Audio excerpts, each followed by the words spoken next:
Please welcome Bill Doyle, Executive Director of Maryland Port Authority.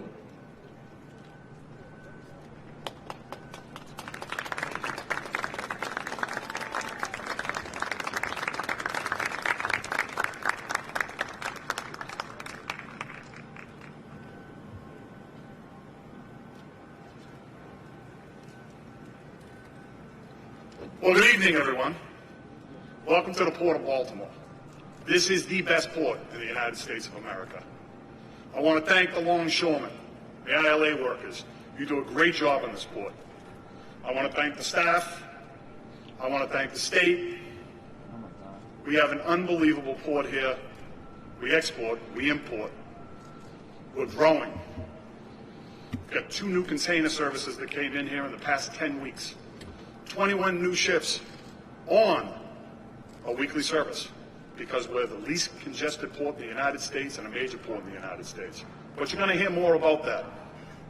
What I'd like to introduce is the best governor in the United States, Governor Larry Hogan. Everybody give a big hand. Governor Larry Hogan.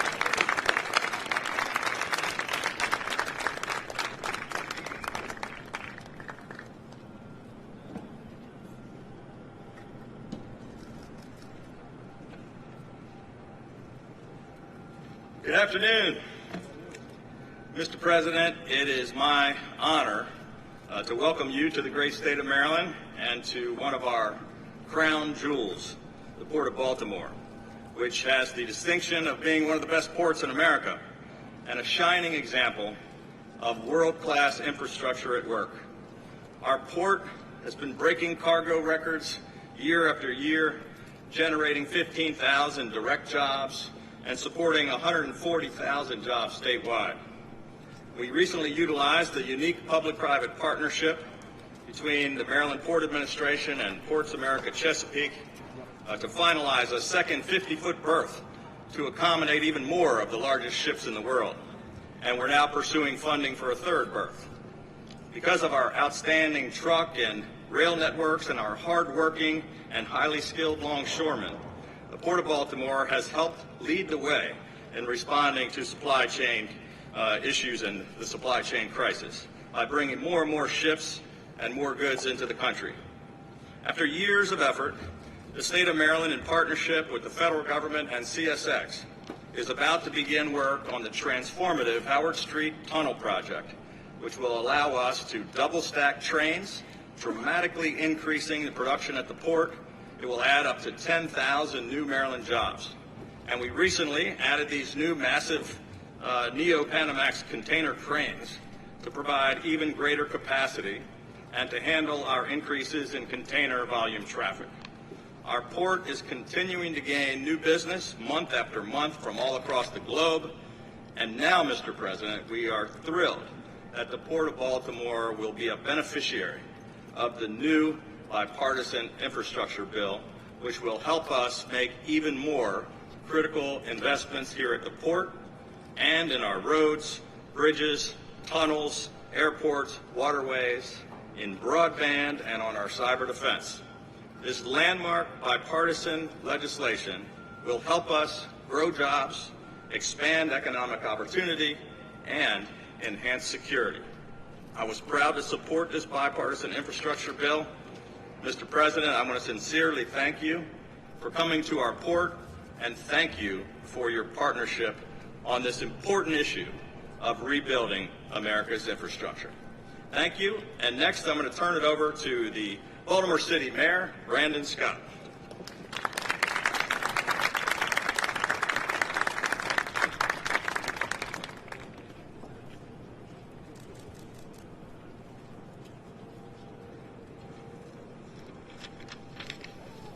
Good afternoon, everyone. I am excited to welcome President Biden back to Baltimore, or because, as he says, his family is from Baltimore, to welcome him home. The Port of Baltimore is special, not just because of its role in driving Baltimore's economy. It's special because of the women and men who operate this port and that they reflect the grit and tenacity that personifies our great city. This city, Baltimore, has played a significant role in writing the story of America and we will continue to write that story thanks to the ingenuity and determination of this port. Last April, I stood here with Secretary Pete Buttigieg as he reaffirmed this administration's commitment to Americans' ports and waterways. The Secretary called the bipartisan infrastructure plan a once-in-a-generation opportunity to transform our infrastructure. In the words of the President, he called it a BFD, a big deal. And Maryland's fearless delegation underscored, federal delegation, underscored the work that was needed to get this done and this plan's impact on rebuilding America and creating good-paying union jobs. That's what this is going to do. Thanks to the leadership of our federal delegation and President Biden, promises were made, and most importantly, promises were kept. The Biden administration is proving every day that government can deliver for its people. Our nation is healthier, safer, and more prosperous because of these efforts, but the President is continuing to deliver for people through his proposed Build Back Better agenda. In addition to the bipartisan infrastructure bill that was passed, this comprehensive agenda has the potential to lower barriers for low-income families, build an economy that truly works for all Americans. It is clear that we still have hard work to do and lots of loads to lift to make America the best version of itself, but our load is much lighter because we have a friend in Joe Biden that we can trust in the White House to do the work for all American people. Thank you, Mr. President. Thank you to our federal delegation for your continued leadership and for bringing the infrastructure bill home for Americans across the country, but also here in Baltimore City. And with that, I will turn it over to our wonderful, fabulous returning Congressman, Congressman Kwesi Mfume.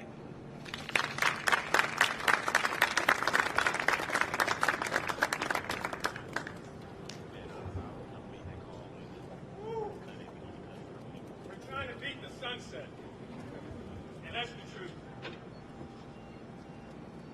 Hello, everyone. I'm just happy to join with the persons you previously heard from, both the mayor and the governor, and those that you will hear from in just a moment, in welcoming President Biden back to Baltimore for the second time in 4 weeks, and thanking him for his leadership, his vision, and his guidance on this piece of legislation, which, as you all know, we have struggled with in the House of Representatives since the first week in August.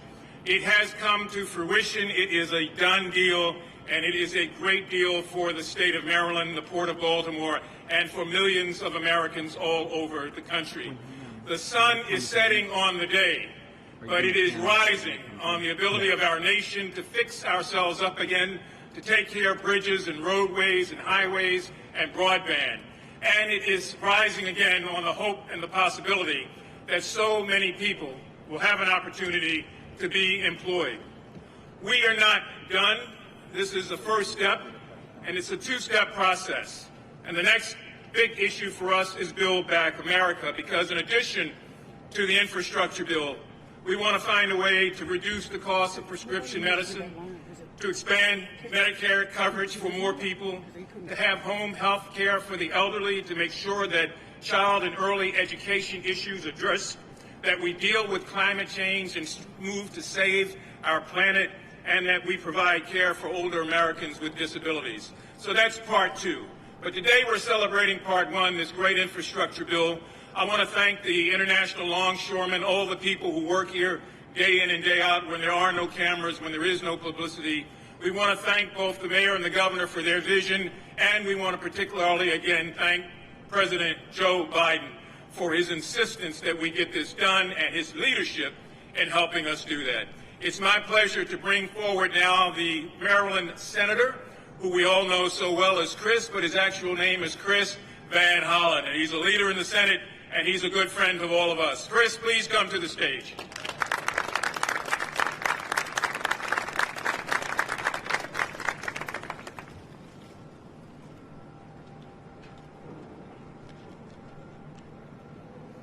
Well, good afternoon, Baltimore. It's great to be here at the port and welcome President Biden back.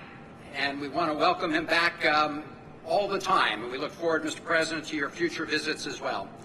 You know, Maryland is called American miniature, so it's fitting that the President has come here today. to celebrate the passage of the infrastructure modernization bill and also call on the Congress and the country to support the other part of the Build Back Better agenda. To use a G-rated version of what Vice President Biden once said, this bill is a, quote, big darn deal. For years, the running joke in Washington, D.C. has been that this is infrastructure week, meaning everybody knew we had to do something to modernize and improve our infrastructure, but nobody actually did it until President Biden was sworn in and was able to work with this Senate and this House to get this over the finish line. And I am proud to have worked with Senator Cardin and with members of our Maryland House delegation to work with the President to get this done. If you look at this infrastructure bill, it's going to bring $7 billion over the next 5 years to the state of Maryland to help repair our roads, our bridges, our tunnels, and put thousands more Marylanders to work on the infrastructure of the 21st century, building out high-speed internet, broadband to households and small businesses, and work to make sure that we have a clean energy grid and build out battery storage stations and charging stations. And here in Baltimore, we're also going to undo the damage that was done decades ago when a highway to nowhere split West Baltimore, and instead of bringing communities together, tore them apart. And yes, this infrastructure bill will mean big additional investments right here in the Port of Baltimore, which, as you all know, is a great engine of jobs and opportunity. I want to thank all the men and women who work here. I want to thank the unions who deliver and bargain to make sure that we have good-paying jobs here in the Port of Baltimore. This bill will provide $17 billion nationally to ports around our country. And what that means is places like this port will now be able to compete for the money to build a third deep 50-foot berth to take the ultra-big tankers. We're working on the second. We want to get a third. So the bottom line is there's lots more work to do and a lot more Marylanders to hire in good-paying jobs right here. So when the president came to office, he had to do one thing right away: help defeat the pandemic and stabilize the economy. So he passed the American Rescue Plan. But he always said that getting back to the pre-pandemic status quo is not enough. We have to build back better. And this infrastructure modernization plan is a big part of that. The second will be one to empower every American, to help make sure we have an educated and trained workforce, to make sure we reduce the cost of everything from child care to prescription drugs, and provide tax cuts to middle-class families. But, Mr. President, I just want to say how proud the Maryland delegation has been to partner with you to get this over the finish line. Thank you, President Biden.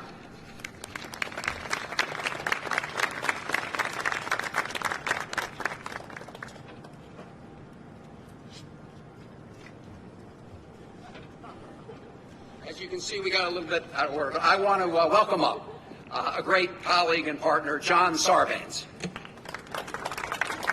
Hey everybody, this is a great day. This is a day we've been waiting for a long time. A lot of presidents over a lot of years have talked about investing in America's infrastructure. President Biden was the one who got it done. And we're very proud in Congress to have been working with him on this major set of investments.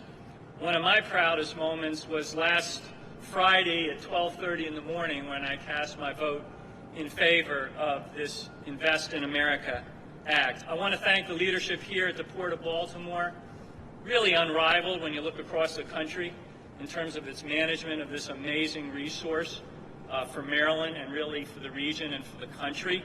I want to salute the workforce, the professionalism, the skills that this workforce brings every day to the job is something we can all be incredibly proud of, and certainly the Maryland delegation talks about it every chance we get. This infrastructure bill, as has been mentioned, is going to invest in roads, bridges, tunnels, ports like the Port of Baltimore, broadband, and other things that can lift us up, public transit, railroads. It is going to be transformational for the country. There's no question about that. And the person we have to thank for that is the person that we're welcoming here today, President Joseph Biden, for his leadership on this. So, President Biden, thank you for coming back to Baltimore, as was mentioned, for the second time in the last few weeks. Thank you for shining a light on this port that we're all so incredibly proud of, and we look forward to working with the President to continue to make these life-changing investments for the American people. With that, let me introduce an incredible champion of the Port of Baltimore, Dutch Rubersberg.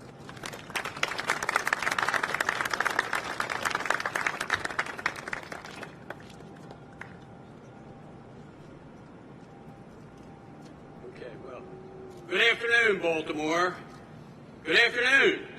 Okay, and welcome to Maryland's 2nd District, home to the greatest port in America. 8 years ago, I welcomed then Vice President Joe Biden here to the Port of Baltimore as we announced a $10 million grant for the Fairfield Terminal.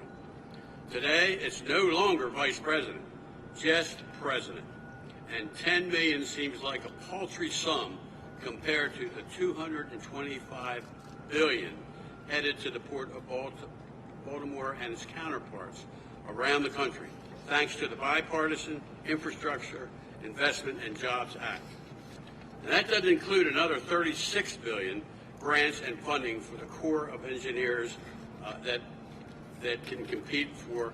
I know the Port of Baltimore is eyeing that pot for our Mid-Bay Island dredging project.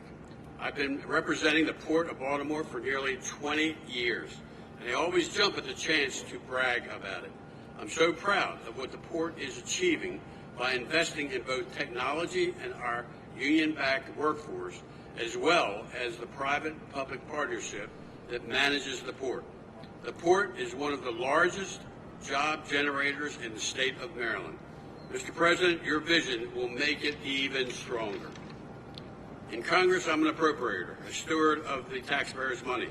It's a responsibility I take seriously, and as such, I'm always working to ensure we aren't just spending money, but we're investing in money. Clearly, rebuilding America's aging infrastructure is a safe investment. The return will be exponential. We're creating jobs, making our supply chains more resilient, and curbing inflation. I was proud to support the infrastructure deal in Congress without hesitation, and I look forward to supporting the rest of the Building Back Better agenda to keep Marylanders and our country moving forward. Thank you for being here. Now, I have the pleasure of introducing,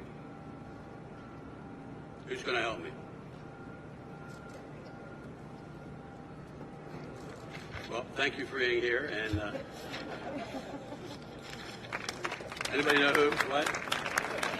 In all seriousness, this is great. She's hooking me off the stage now. Okay, thanks. Thank you for being here. We've got a lot looking forward to. Baltimore is great, and our port is great, and we're moving forward together. Thank you.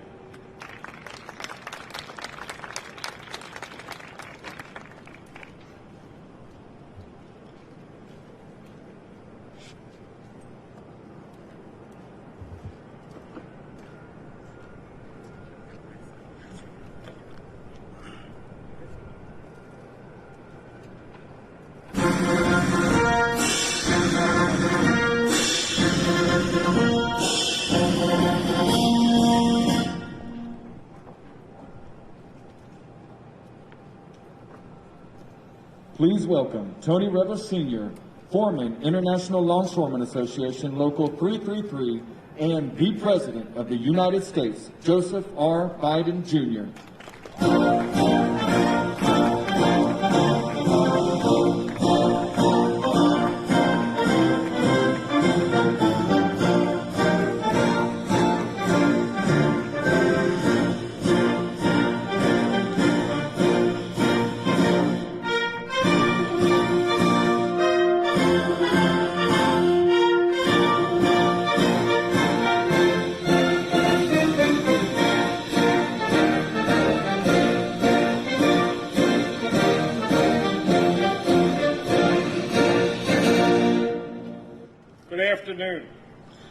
My name is Tony Rebel Sr.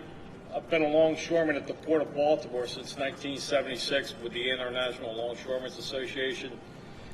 My father is a retired longshoreman. I currently have two sons that are involved and active in the membership. One is a crane operator, one is a lasher in a container gang over here at Seagirt Marine Terminal. The waterfront has benefited my family and many other hardworking families for centuries. The current ILA leadership, the union employers, local government, and continued investments toward infrastructure will ensure hardworking union members are enabled to continue to provide for their families and keep the hook moving. Let's keep the hook moving. Move forward. If you work on the waterfront, you know what keeping the hook moving means, so you'll understand greatly. The infrastructure investment will benefit the Port of Baltimore and future generations for many years to come. At this time, I would like to introduce our President of the United States, Joe Biden. Thank you, thank you, thank you. We have an expression, we used to have an expression when I served in the Senate, Senator Van Hollen.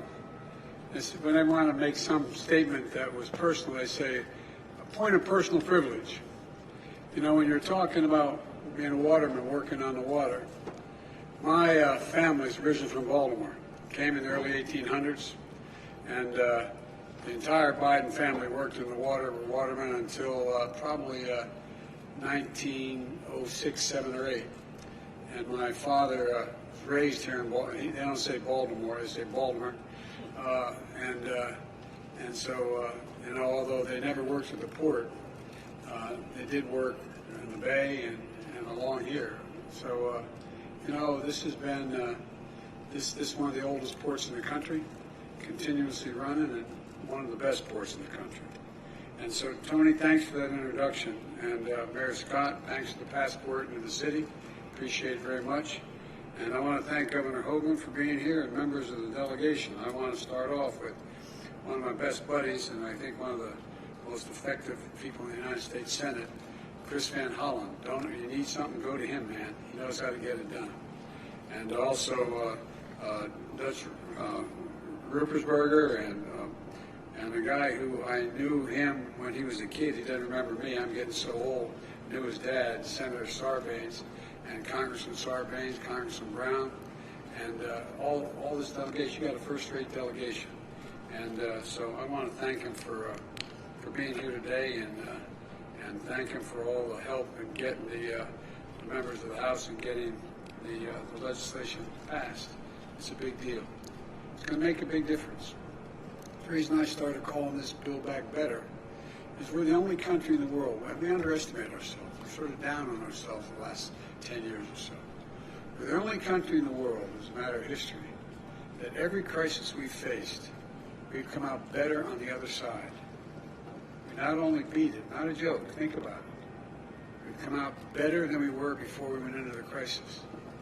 And the economic and political, as well as health crisis we found with COVID, I was determined when we got elected, we got to build it back better than it was.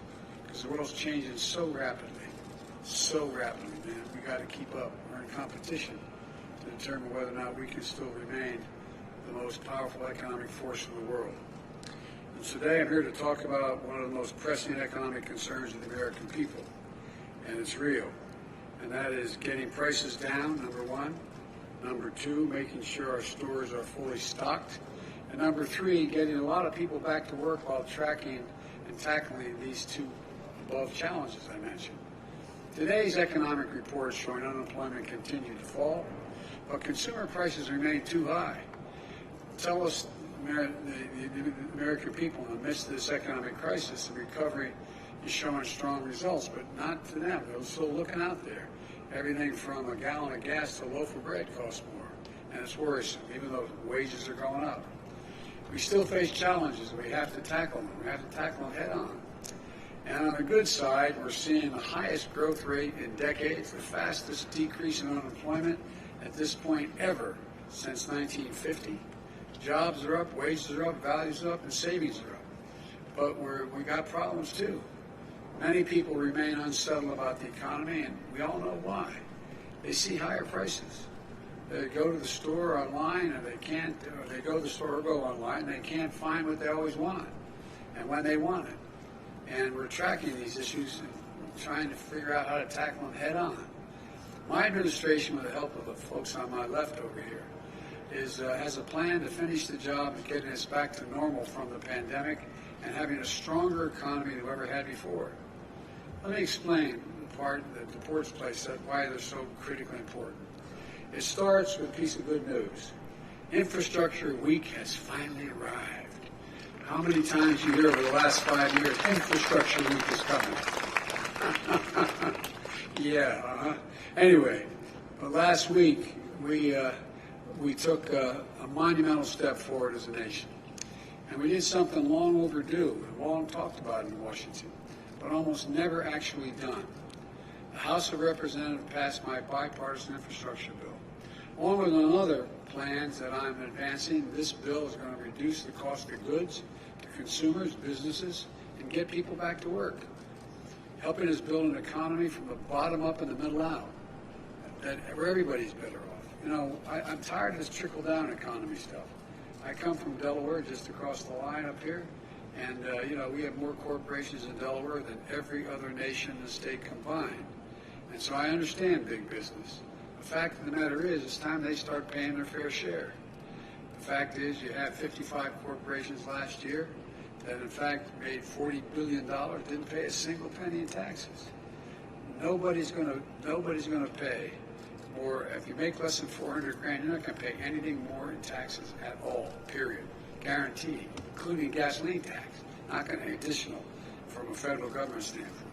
And so, look, this is a once-in-a-generation investment to create good-paying jobs, modernize infrastructure, turn the climate crisis into an opportunity. When I talk climate to other world leaders, I say, think one thing. We're dealing with climate, think jobs, good jobs, because that's how you beat the climate crisis. Put us on a path to win the economic competition of the 21st century. We face with China and the rest of the world. China's outspending us on research and development. China is outspending how these other countries are as well.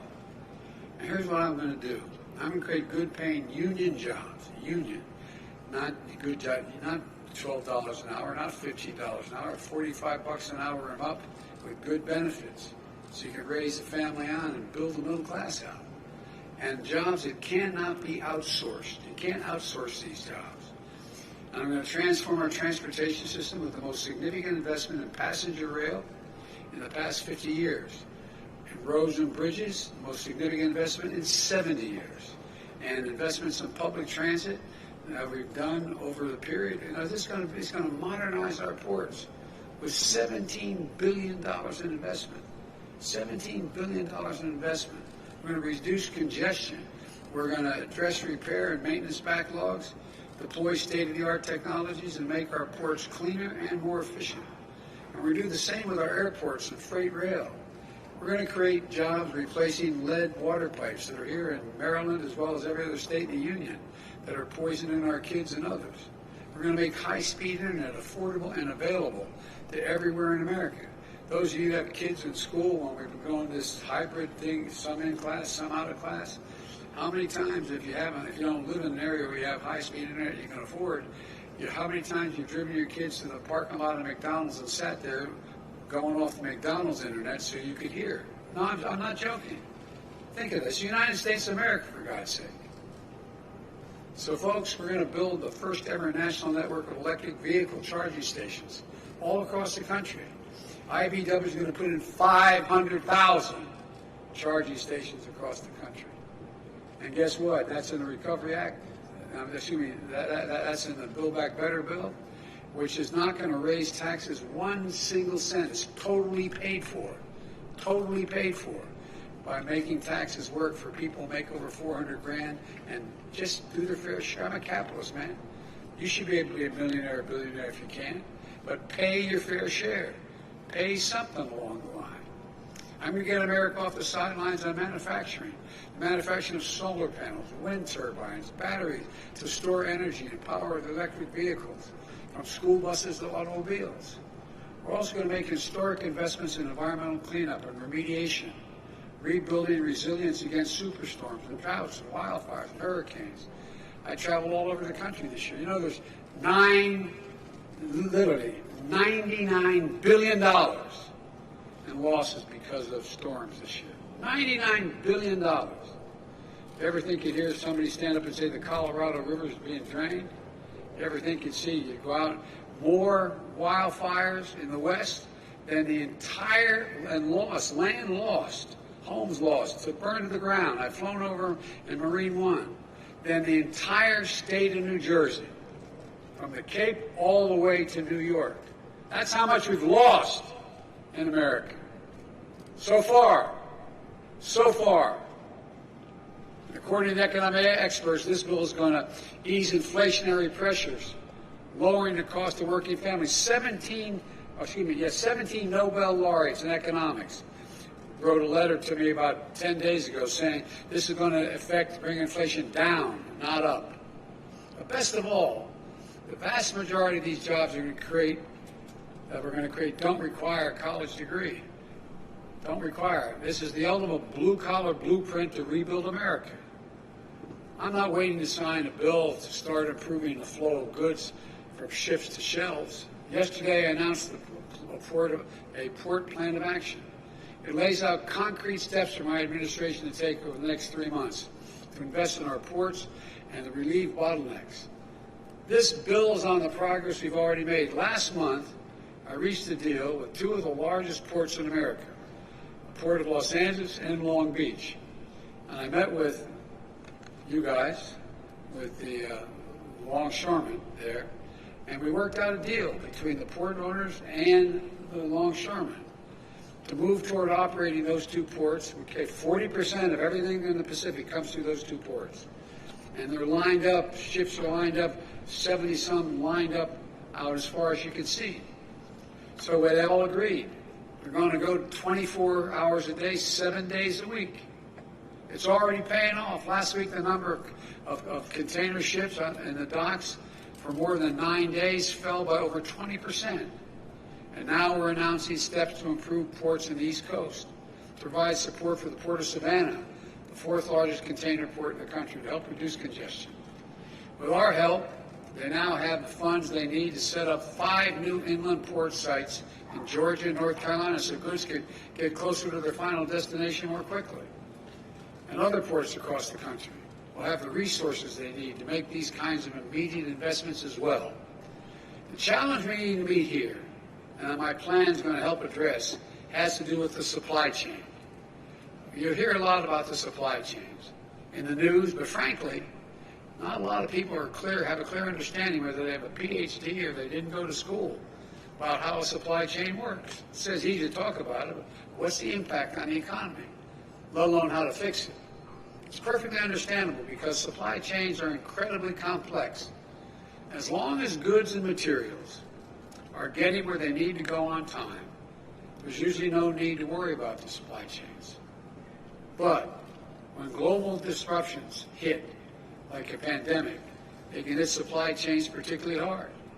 COVID-19 has stretched global supply chains like never before. And suddenly, when you go to order a pair of sneakers or a bicycle or Christmas presents for the family, you're met with higher prices and long delays, or they say they just don't have any at all.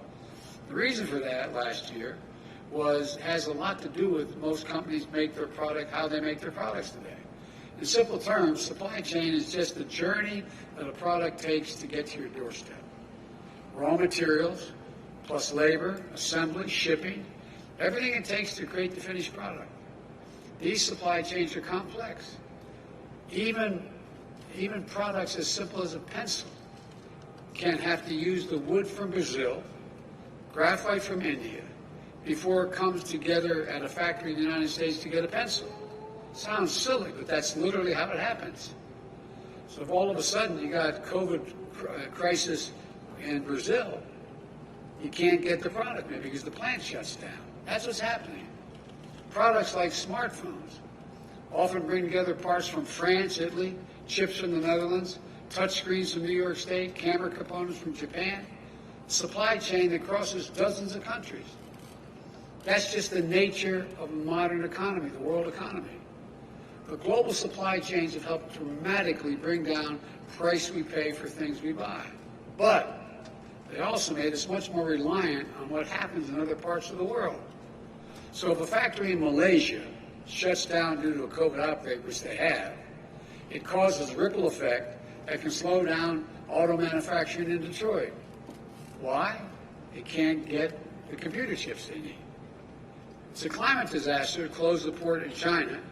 It can delay shipment of furniture or clothing, reduce worldwide supply, and driving up prices here in America. And the irony is people have more money now because of the first major piece of legislation I passed. You all got checks for $1,400. You got checks for a whole range of things. If you're a mom and you have kids under the age of 7, you get $300 a month. And if it's over 7 to 17, you're getting $360 a month, like wealthy people used to do when they get back tax returns. It changed people's lives. But what happens if there's nothing to buy, you got more money, you compete for getting it there, it creates a real problem. So on the one hand, we're facing new disruptions to our supplies. At the same time, we're also experiencing higher demand for goods because wages are up, as well as people have money in the bank. Because of the strength of our economic recovery, American families have been able to buy more products. But guess what? They're not going out to dinner and lunch and going to local bars because of COVID. So what are they doing? They're staying home, they're ordering online, and they're buying product. Well, with more people with money buying product and less product to buy, what happens? The supply chain's the reason. The answer is you guys. I'll get to that in a minute. But what happens? Prices go up. So we got nearly 20% more goods coming into the country than we did before the pandemic struck. In 19 days, COVID-19 has changed the way we spend our time and our money. More products are being delivered than ever before. That's because people have a little more breathing room than they did last year, and that's a good thing. But it also means we got higher demand for goods at the same time we're facing disruptions in the supplies to make those goods. This is a recipe for delays and for higher prices, and people are feeling it. They're feeling it. So everything keep paying this much for a gallon of gas? In some parts of California, they're paying $4.50 a gallon. That's why it's so important that we do everything in our power to stabilize the supply chain. And here's the good news. Yesterday, I spoke with the CEOs, personally spoke with the CEOs of the major retailers, Walmart, Target, and the leading freight movers, FedEx and UPS. They assured me that the shelves will be stocked in stores this holiday because they signed on a 24/7 as well. They signed on 24/7. And they provide more avenues. They're getting more of their containers off the ports quicker than ever before. There's a lot of stuff on the ports that was sitting around, staying there. Why? Because it no longer is the product they need at this moment. And it doesn't cost them anything to leave them sitting at the port rather than in their warehouses. That's moving as well. Part of the reason why is because my port envoy, John Picari, who was Secretary of Transportation here for 2 governors, John has worked with the operators, the shippers, shipping companies and unions, and retailers to speed commerce so they can get products to stores and to your doors and to get the shelves fully stocked this holiday season. Instead of pointing fingers, we're seeing folks start to work together. Railroads, ocean liners, labor, state and local governments. Progress has already begun, and now we passed the bipartisan infrastructure bill, the deal. It's only going to accelerate. You've heard me say it before. Infrastructure used to be rated in the United States as the best in the world when I got to the Congress. But today, according to the World Economic Forum, you know where we rank in infrastructure? 13th in the world. 12 countries in the world have more modern, efficient infrastructure than the United States of America. By investing in our roads, our bridges, our ports, and so much else, this bill is going to make it easy for companies to get goods to market more quickly. Here in Baltimore, you've got a port that's older than America itself. and it's been operating for 315 years. By the way, got any Marines here? Any former Marines? Raise your hand. Well, if you're here as a Marine, happy birthday. It's your 247th birthday of the United States Marine Corps. They deserve some applause.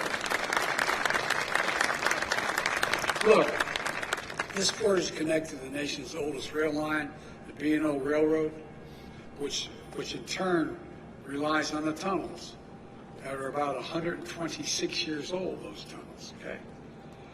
The tunnel has become a major bottleneck to the port. Now, the Port of Baltimore will be getting a $125 million grant to upgrade that tunnel.